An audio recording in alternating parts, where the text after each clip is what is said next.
During a good portion of the summer of 1996, I was in Southern Illinois, specifically in Carbondale, and I had just recently moved into my trailer, which I've talked about in another video, and I was good friends with this guy named Jason, who was, I think at the time that we met, he was graduating, and then he was becoming a graduate student. I forget exactly what he was studying, but he and I really hit it off together when we lived in the dorm in the previous academic year. And we spent a lot of time hanging out and doing stuff and drinking together. We actually had done a kind of weird thing that I'm not going to tell the whole story about. I'll give you it in a very thumbnail sketch. We decided to see if we could go on a week-long bender over a break, and as it turned out, by the fourth night of drinking, we were both looking at each other and like, man, we should give this up. But we hung out a lot, and we had a lot of interests in common, music-wise, what we liked to do, what we were reading, all of those sorts of things. So anyway, on July 4th, we decided to go and see a movie, basically because it was a big thing going on, but also because we wanted to, get out, have some fun, maybe kill some time. So the movie that we went to see was Independence Day, which was, as it turned out, the biggest movie of 1996. And it was released just a couple days earlier. They'd sunk a ton of money into it and lots of promotion. So, we were like, yeah, this would be pretty cool. It's called Independence Day. It's July 4th. Let's go to the showing. And I want to say we were at like one of the earlier showings. If you're not familiar with the way movie theaters work, they show the same movie over and over and over again on the same screen typically at different times. So, there'll be like if it's an hour and a half movie, there might be a 7 o'clock show and then a 9 o'clock show. And there might be an earlier show as well. So there was a movie theater, and I don't remember the name of it, along what we call the Strip. So in Carbondale, which is essentially a university town to a large extent, it's where Southern Illinois University is. There's a highway that runs north-south. There's a highway that runs east-west. The campus is in one, effectively, quarter of that area for Southern Illinois University, which is a pretty huge footprint. And then you've got all of these sort of typical businesses and facilities along these two main drags. So, lots of bars, bookstores, clothing shops, liquor stores, everything lots of restaurants, and there was a movie theater. So we got ourselves some tickets, and I want to say that we got there for maybe a 5:30 showing. It was hot as hell already outside. Southern Illinois, it gets pretty hot and humid in the winter. As a matter of fact, it's humid basically all year round.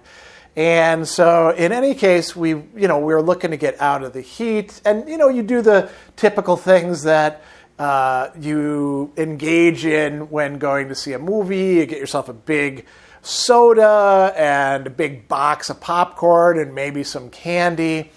And of course, since it's the 4th of July, we'd both been drinking. I think Jason probably also got high. He was super into smoking pot. I wasn't into that. And so, we got a good buzz on as we're heading into the movie theater. And there was a big, long line for it.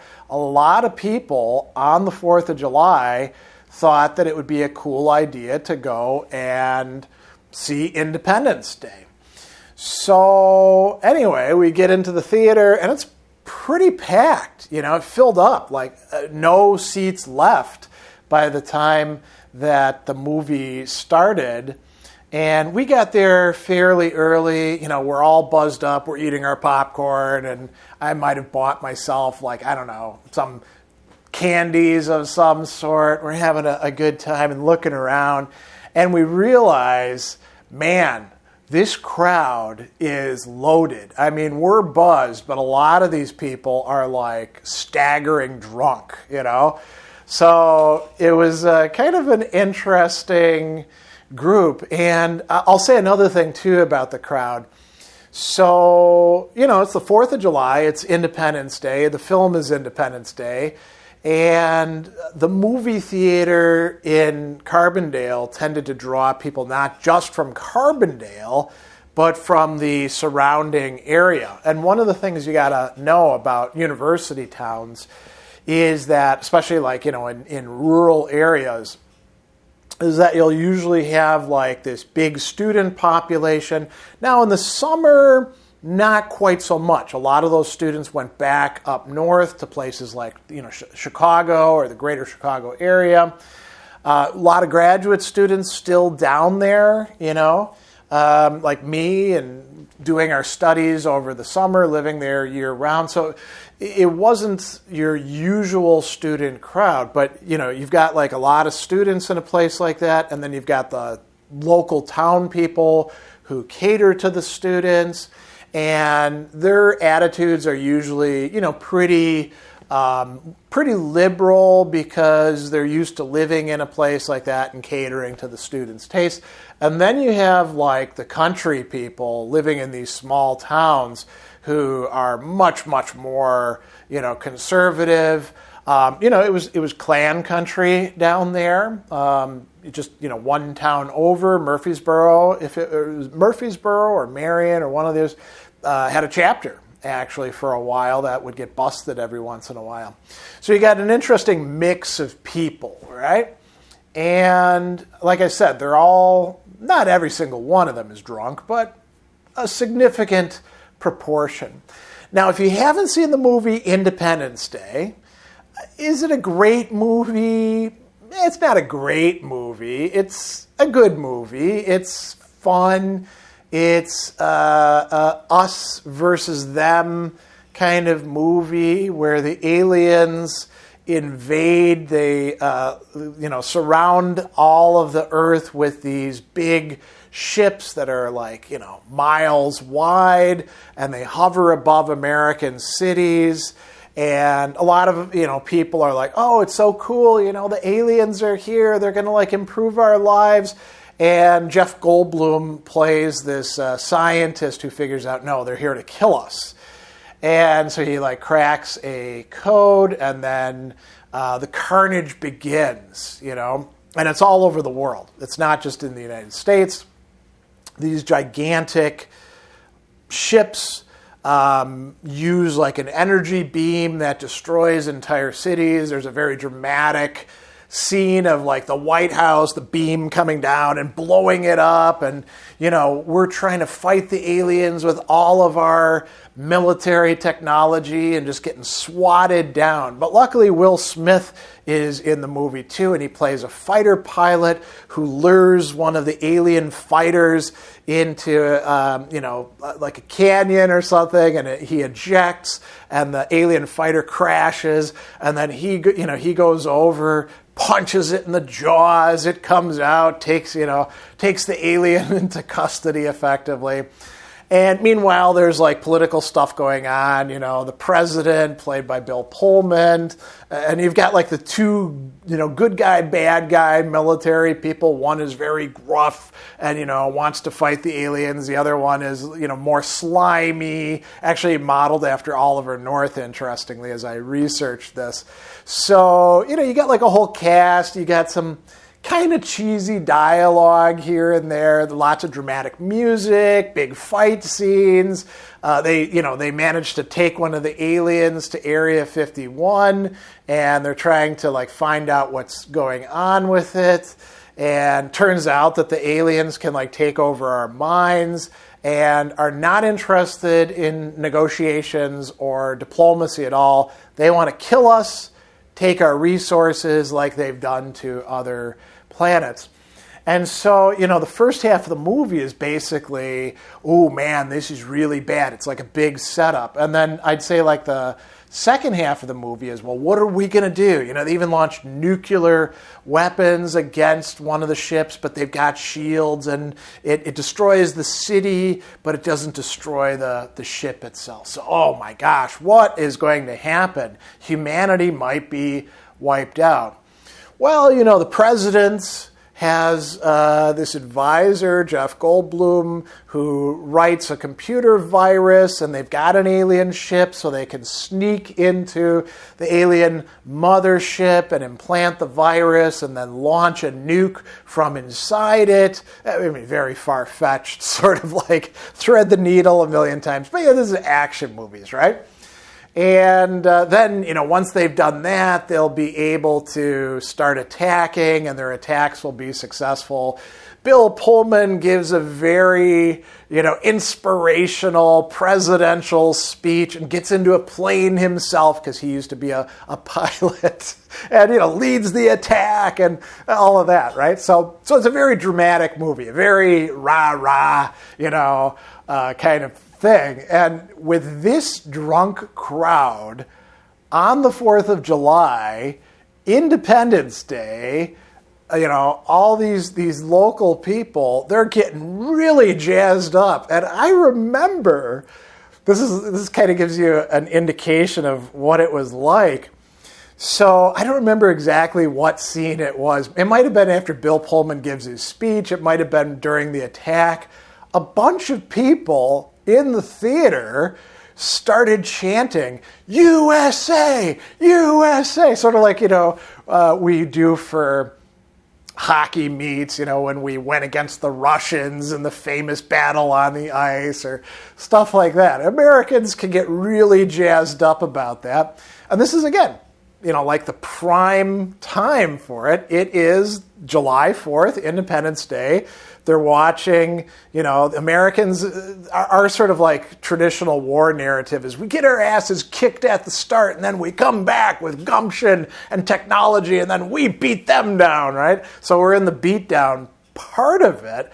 People are getting like really wild, like hooting and hollering, and people are standing up, people are clapping when things happen. They're, they blow up some alien thing and people are like, yeah, man, kick their ass.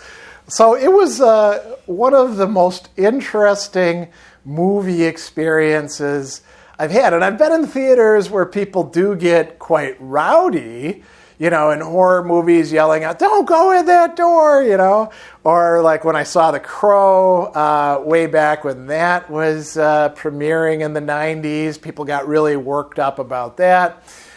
But this was something else. And it was such an interesting experience. And me and Jason are like looking at each other because we're, like I said, we're buzzed, but we're not like totally drunk like it seemed like 90% of the crowd was, and we're not, we're just observing all these people going nuts, and they don't care that we're not participating.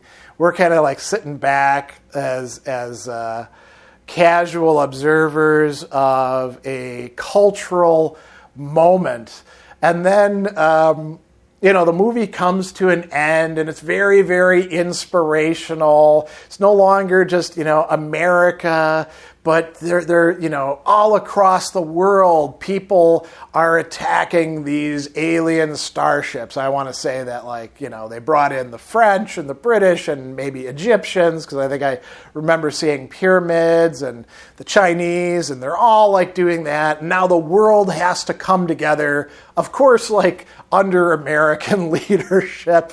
So it's like a fever dream, essentially. And, people are feeling really patriotic, and they've just seen this, not just fighting the Russians in Red Dawn or something like that, but aliens who are coming from light years with massive ships and all this great technology and definitely evil motives. The Americans and the world together kicked their asses and kicked them out and, prevented bad things from happening, or at least more bad things from happening, because there's all sorts of cities that are like totally destroyed and many people have died.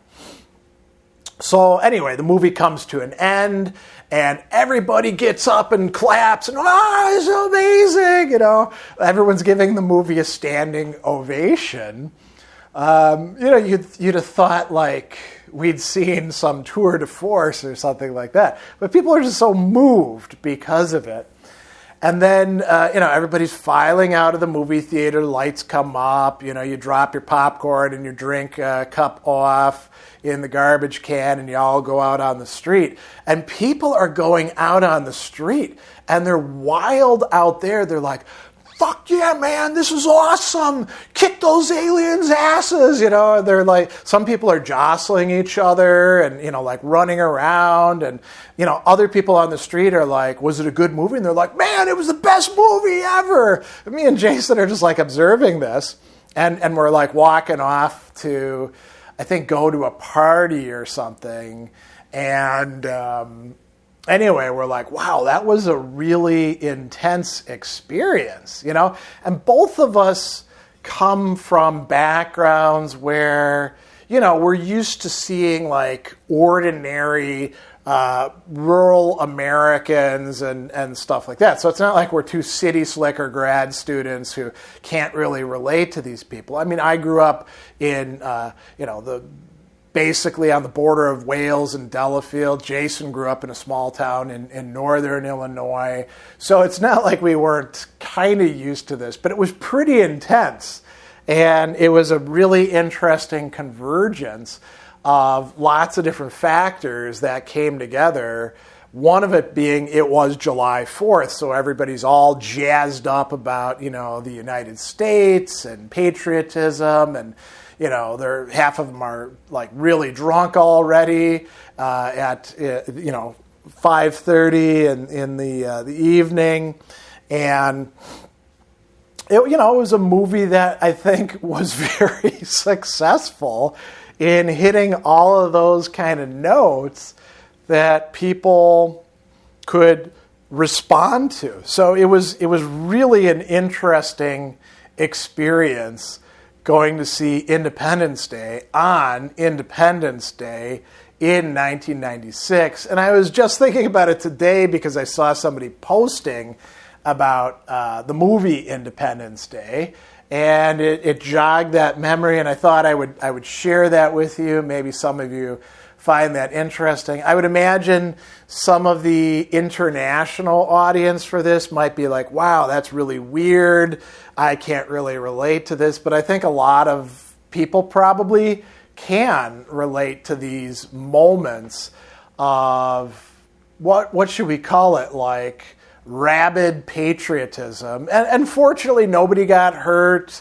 Nobody turned it into a let's single these people out and go after them. I guess probably because it was aliens, right? If it had been like a new Red Dawn that didn't suck like the remake did, maybe some people would have gotten beaten up or something.